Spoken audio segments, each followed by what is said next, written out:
مساء الفل عليكم يا صحابي. النهاردة حدوتة مختلفة جدا عن كوكب تاني غير كوكب الأرض، كوكب اسمه أراكس. وعندنا أكبر عيلتين وجيشين بيتخانقوا عليه بسبب مادة بتسمى التوابل. هما جيش الهراكنة اللي هما جيش قوي جدا ضد الفريمن، ومادة التوابل اللي بيتخانقوا عليها هي مواد بتطلع من الكوكب تمنها غالي قوي قوي، وبيسافروا بيها بين النجوم وبتديهم قوة غير أي حد تاني على الكوكب. والكوكب ده مختلف تماما، كله صحراء ودرجة حرارة عالية جدا، ولازم اللي يكون موجود عليه يبقى لابس بدله تحميه وتعادل درجه الحراره على الكوكب ده. وفي يوم من الايام الهراكنه بيعملوا حرب دون اعلان مسبق، وبيبتدوا يهجموا على الفريمن ان هم يخلصوا عليهم، ويبقى اراكس ملك الهراكنه بس علشان محدش غيرهم يحصل على التوابل ويكون في قوتهم. وفعلا بيقضي على مجموعه كبيره قوي من الفريمن، ولكن بيتبقى شويه، وكان مستني يخلص على الباقي. ولكن جيش الفريمن نازل يدور على باقي الجيش بتاعه، وبيكون في الوقت ده دون وامه. مين دون وامه؟ دول جماعه من الادريتس جم علشان يحاربوا مع الفريمن. وده ليه؟ لان دون شاف احلام عن ان هو يحارب مع الفريمن وهيكسب ضد الهراكنه، وكمان ابوه كان قبليه في الجزء اللي فات بيحارب ومات. وطبعا دون كان عايز ياخد بحق ابوه. واول ما باقي الجيش ودون وامه شافوا الهراكنه ابتدوا يجروا يستخبوا منهم تحت صخره، ولما بيقربوا منهم الجيش بيسمع صوت دوده الصحراء، وبيرجعوا لمقرهم فورا قبل ما الدوده دي تتبلعهم. ودي ديدان بتعيش في الصحراء، بتاكل كل اللي يقابلها في وشها، واي حد بيحس بوجودها لازم يجري يستخبى في مكان مختلف عن مستوى سطح الارض. واول ما بيطلعوا الهراكنه المبنى بتاعهم علشان يستخبوا من الدوده، بيتفاجئوا انهم بيتقتلوا واحد ورا التاني. وبينزل واحد من جيش الهراكنه وبيشوف دون وبيروح يحاربه، ودون بيخلص عليه، وبيكون دون اول مره يقتل شخص في حياته. واما التاني اللي من الهراكنه امه بتخلص عليه، وبيروح دون مع امه ومع جماعه الفريمن، وبياخدوا الميه دي من اجسام الميتين ويحطوها في بركه كبيره، بركه مليانه ميه ويسموها ميه البركه، ودي دليل على انتصارهم. وطبعا بيتغاظ رئيس جيش الهراكنه ان جيشه بيتغلب ومعظمه بيموت، وبيروح الدون مع امه لمقر الفريمن اللي بيعتبروه انه لسان الغريب، انه الشخص اللي هيخلصهم من الحرب كلها على الكوكب ده وينتصر بيهم. واما جيش الفريمن بيسالوا رئيسهم استلجار هنعمل ايه في ام الدون، فقال لهم هناخدها مكان الام الكبيره. وبياخدها استلجار بيوديها بركه الميه اللي فيها 380 مليون لتر ميه، ودي بياخدوها من ابطالهم اللي ماتوا على حرب كوكب اراكس، وممنوع طبعا الشرب منها. وبيقول لها ان ابنك هو اللي هيغير كوكب اراكس ويملاها جنه وشجر على عكس الصحراء اللي موجوده فيها، ولو انت ما اخدتيش مكان امنا انت هتموتي انت وابنك. اما ام بول قالت له انا مضطره ان انا اعمل كده. وبتدخل ام بول للام الكبيره وبتلمسها وبيدوها مشروب سحري تشربه، وبول بيكون قلقان عليها قوي، وبتشرب امه من الميه الزرقاء اللي هي بيسموها ميه الحياه، بيجيبوها من الديدان، وبتبتدي امه تفرفر منهم. والام الكبيره بتعرف انها حامل وانهم عملوا كده غلطه كبيره قوي، والميه كمان وصلت للجنين وتحولت عينيها لعين زرقاء زيهم كلهم. واما بول بيقعد جنب امه بعد ما طلعت مستنيها تصحى، وستيلجار بيقول لشعبه ان بول وامه هم المنتظرين، وشعب الفريمن بيهاجم ستيلجار. واما بول بياكد كلامهم وبيقول لهم انا مش المنتظر ولا حاجه وانتوا عندكم حق. وابتدى ستيلجار يقول لهم ده بيتواضع علينا، وبول بيرد يقول لهم انا جاي زيكم احارب وانتصر لكم. وام بول لما بتفوق بتقول له انت لازم تشرب من الميه دي، ميه الحياه، علشان تشوف اللي احنا بنشوفه، انهم يشوفوا المستقبل ويشوفوا الماضي. وبيروح بول مع ستيلجار في الصحراء عشان يتعلم اساليب القتال هناك، وستيلجار بيديله شنطه الميه والاكل وبيقول له انا عايزك تروح لحد هناك وترجع تاني، بس تخلي بالك من ديدان الصحراء والهراكنه وعناكيب الصحراء وليله كبيره قوي سعادتك. وبالليل تخلي بالك من وانت ماشي تمشي مرتجل، يعني ايه؟ يمشي رجل يمين ويمشي رجل شمال. اما بول بيجي بالليل بيمشي فعلا زي ما هما بيقولوا له، ماشيه غريبه حبتين. وبتظهر البنت صاحبته وبتقول له انت ماشي زي سحليه الصحراء كده ليه؟ وبيبتدوا يتريقوا عليه، وبتنزل توريه يمشي ازاي عشان يتفادى ديدان الصحراء بالليل. وبتقول له على فكره يا بول انا الوحيده اللي واثقه فيك غير الباقي كلهم. وبينزلوا الهراكنه في اماكن تمركز علشان يقضوا على الفريمن. اما الفريمن بيكونوا مستخبيين تحت الارض وبيطلعوا يهجموا على الهراكنه. وبيحاول بول يساعد صاحبته تشاني بانهم يدمروا الطائرات بتاعه الهراكنه علشان يعرفوا يدمروا المقر نفسه. وبعد ما الفريمن كسبوا الحرب ابتدوا يتسلوا، وابتدوا يسموا بول اسم جديد يسموه اسم اصول علشان هو من اصل عائلتهم. وتاني يوم بول بيطلع في الصحراء عشان يتفرج على ستيلجار وهو راكب ضدة الصحراء. وتشيني صاحبته بتقول له بص على جمال الكوكب والصحراء، وبيقول لها بول ان انا من كوكب تاني،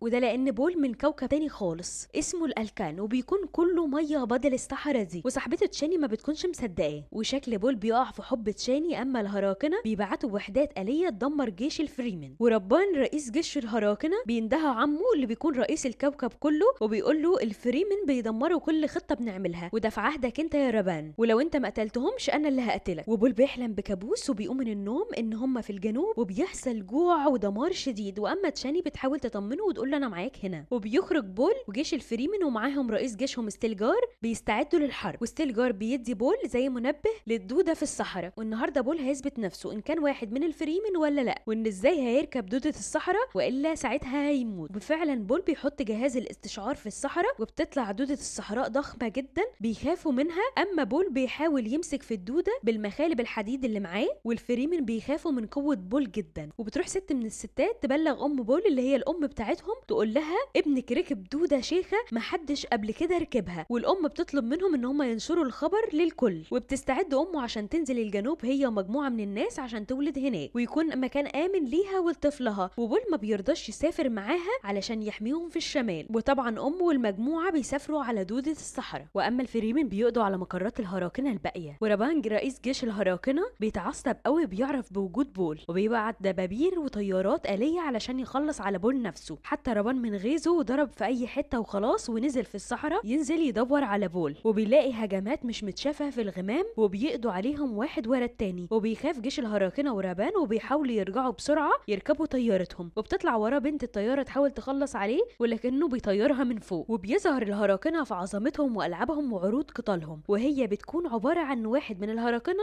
ضد 3 من الفريمن الاعداء، وبيكونوا طبعا مخدرينهم قبل القتال علشان يقضي عليهم، وده بيكون ابن اخو الملك وبيكسبهم كل سنه. ولكن المره دي اكتشف ان فيهم واحد غير مخدر، وابن اخو الزعيم بيخلص على واحد وعلى التاني وبيجي عند التالت الغير مخدر، وعمه بيختبره في انه يقلع جهاز الكهرباء اللي هو بتاع الحمايه ويبص لعمه ويبتدي يحاربه لحد ما بيقتله بسيفه، وعمه بيتفرج عليه وبيفرح بيه جدا. واللي بيكسب بيكون ابن اخوه اسمه فيدروسو. واما فيدروسو راح لعمه وقال له انت جايب لي واحد غير مخدر عشان تخلص عليا، وبيقول له عشان انت طول الوقت كنت غيران والنهارده ابتديت تكون بطل حقيقي، وحان الوقت ان انت تمسك مكان رابان عمك وساعتها هتكون الامبراطور. وبيكبر الموضوع في دماغ فيدروسو علشان عايز يمسك كوكب اراكس كله، فسأل عمه ازاي ان انا اعمل كده، ورد عليه عمه وقال له رئيس الفريمن مقابل حياته ضحى بكل جيشه وشعبه واتقتلوا هنا، ولو اهله عرفوا الموضوع ده هيقضوا عليه وهيقضوا على بول نفسه وهتعرف تكسبهم وتمسك الكوكب كله. وهو ماشي فيدروسو بيلاقي واحده اسمها مارك وبيستغرب منها وبيستغرب انها دخلت من الحراس، وبيقول لها على فكره انا حلمت بيكي، انت جايه لي هنا بنفسك. قالت له لا انا هنا في جناح الزوار. وبيروح لها وبتكون ساحره ومحضره له المكيده انها تعمل له سحر وتقرا كل اللي في دماغه، وبتعرف انه مختل عقليا بس ذكي قوي،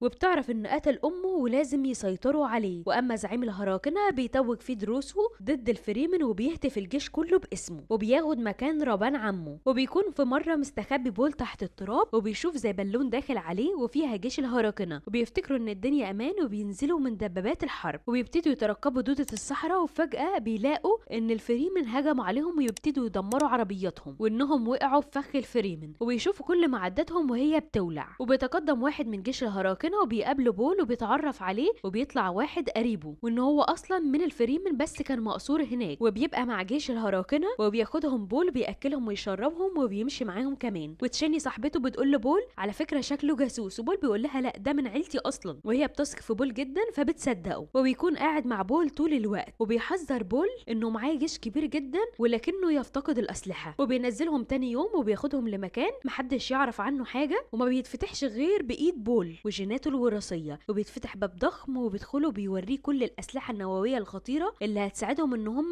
يكسبوا في الحرب. وبتكون في الوقت ده ام بول وصلت للجنوب وبتدخل المعبد وبتشوف دوده الصحراء وازاي بياخدوا منها ماء الحياه، وبول بيشوف كابوس وتشاني بتموت فيه، وبيصحى يلاقي تشاني في نفس المكان اللي حلم بيه، وبيسمع صوت هجوم من الهراكنه، هجوم قوي من الهراكنه بمدفعيات بتدمرهم وبتكسر حتى الصخور اللي فوق دماغهم. ولما بيتكلم فيدروسو مع الامبراطور وربان عمه الحاكم القديم بيتدخل بيبتدي فيدروسو يقضي عليه. ولما بنروح للمصابين الفريمن ستيلجار بيكون متصاب برضه وبيقول لبول لازم تاخد مكان وتحارب فيه، بس لازم القائد هناك هو اللي هيتكلم وانت لازم تاخد مكاني عشان تبقى القائد مكاني. وبتحاول تشاني وفريقه ان هم يرجعوا للجنوب معاهم، وبول قال لهم محدش هيواجههم غيري. وبيحاول بول يستدعي جيمس دوده الصحراء، وبيحاول كمان يشوف المستقبل ولكنه ما بيعرفش، وبيفتكر كلام امه لما قالت له انت لازم تشرب من ميه الحياه عشان تعرف تشوف كل اللي بنشوفه. ولما بيوصل فيدروسو لمكان الفريمن بيلاقي بنت واحده في المقر وقال لها انت جاسوسه فين الباقي وبيخلص عليها. وبول راكب دوده الصحراء وبيوصل للجنوب مع جماعته كلهم وبيشرب من ميه الحياه الزرقاء، وساعتها بيقدر يشوف الماضي والمستقبل. وبتظهر اخت بول، وبول بيشوف المستقبل وبتقول له ان اللي جاي اصعب بس انا معاك. وكل الحكايه دي بول مغمى عليه، وبتوصل تشاني وبتكون خايفه عليه جدا، وامه بتقول لها ده بس عشان هو ضعيف مش قادر يستحمل الميه الزرقاء، وكان على تشاني ان هي الوحيده اللي تساعده. وجابوا لها ميه الحياه اللي هي الميه الزرقاء، وابتدت تبل دموعها فيها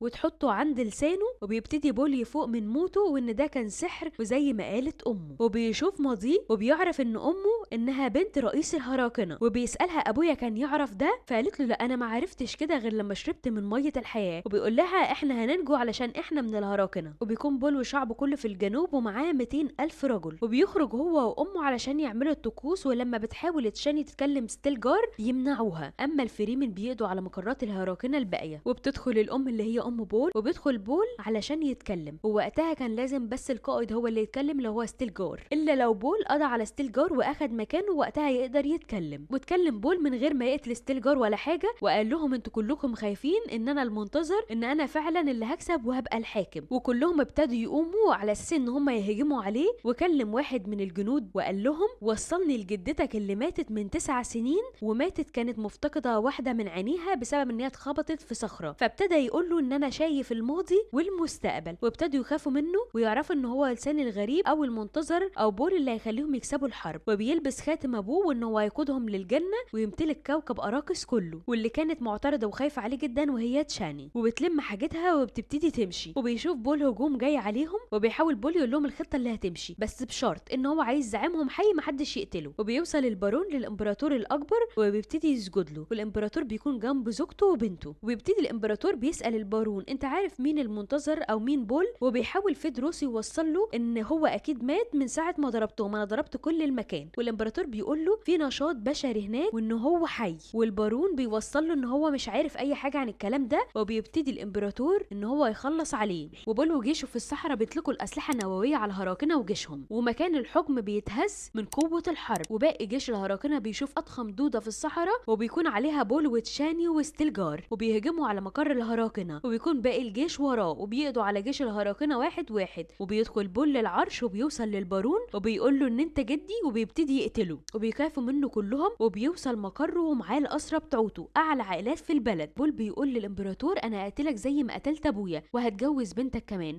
وساعتها تشاني بتتضايق جدا لانه هيتجوز غيرها. واما الامبراطور قال له انا قتلت ابوك عشان ضعيف. وبول بيتحداه وبيقول لي تعالى بارزني ونشوف مين اللي ضعيف. وفيدروسو بياخد مكان الامبراطور عشان يحارب بول. وبول بيتقبل ده وبيستعد ان هو يحارب فيدروسو اللي بيكون ابن عمه. فيدروسو بيقول له انت مش اول واحد من العيله اقتله، وحتى حبيبتك دي انا هخلص عليها. وبيطعنه وبيفتكر ان بول مات، ولكن بول بيقضي على فيدروسو وبيروح يقضي على الامبراطور. فبنته بتقول له انا هتجوزك وهكون معاك وتكون حاكم اراكس وخلاص تعفي عن ابويا. وتشاني بتتضايق جدا وبتخرج الصحراء عشان تستدعي دوده تاخدها تمشي لبعيد. وعائلات الاسرى بيتقبلوا بول ان هو يكون حاكم ليهم، وبيكون بول حاكم الصحراء وكوكب اراكس. وبيكون خلص فيلم النهارده يا صحابي. اشوفكم على خير في فيلم المره اللي جايه. ما تنسوش تدعموني بلايك واشتراك للقناه، وقولوا لي رايكم في الكومنتات.